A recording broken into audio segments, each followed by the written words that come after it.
What is a SIL house? A SIL house is not a special NDIS property. It is any home where SIL support is delivered. SIL is a funded support service that covers daily living help, routines and supervision while you live in a suitable home. The house can be a rental, a shared home, a family home, an apartment or an SDA property depending on your needs. Housing and support are separate under the NDIS, so you can receive SIL in a range of living environments. Key tip: ask, what support is provided in the SIL house and who funds it?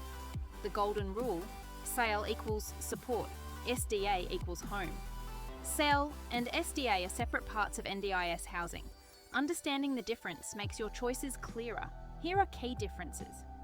SIL funds support workers, daily routines, overnight support and independence building, not your rent or building features. SDA funds the specialised property design, including accessibility, safety features and structural support needs. You may receive a SIL without SDA or SDA without a SIL, depending on your functional and housing needs. The reality of SIL houses. SIL houses look like everyday homes. What matters is the support model inside, not the building. Here are a few things to keep in mind. SIL can be provided in standard rentals, family homes or shared houses, where daily support can be delivered safely. The emotional feel of the home, noise levels, routines and personalities matter just as much as the physical layout. Always look beyond brochures and check how the support team works with residents day to day.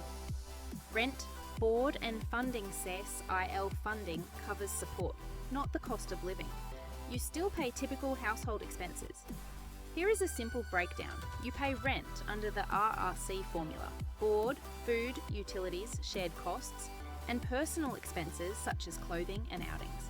The NDIS pays for support workers, daily living assistance, skill building, supervision, and overnight support. Medical care, entertainment, personal items, and general living expenses are not SIL funded. They remain your responsibility.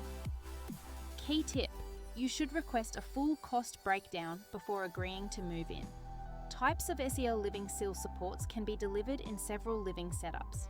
Your choice should reflect your lifestyle and goals. Here are some common SIL models. Shared living.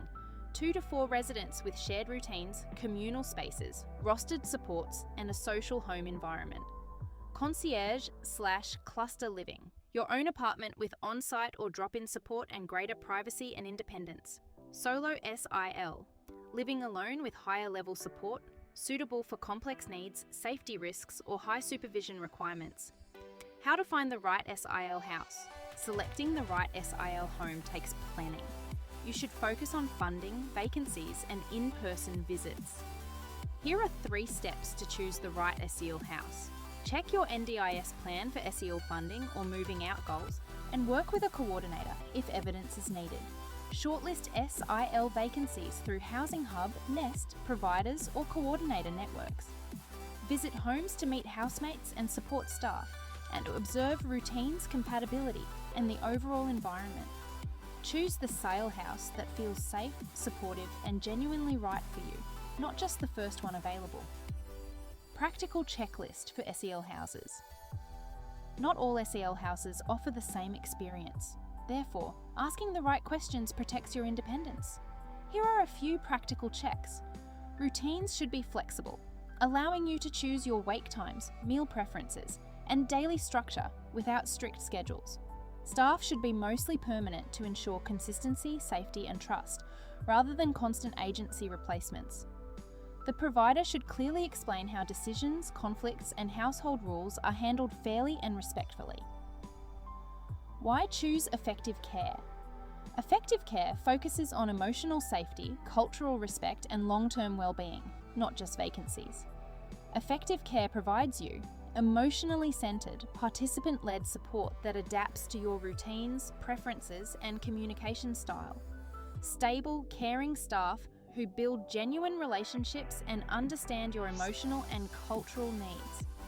Clear guidance on SIL funding, rent, documentation, and transitions to reduce stress and improve confidence. Your home, your choice. A SIL house should feel like home.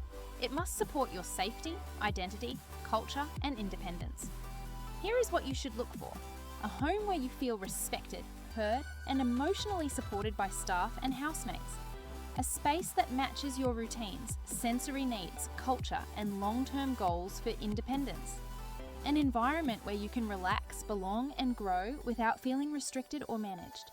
Remember, the right SIL house should make everyday life easier, not more complicated.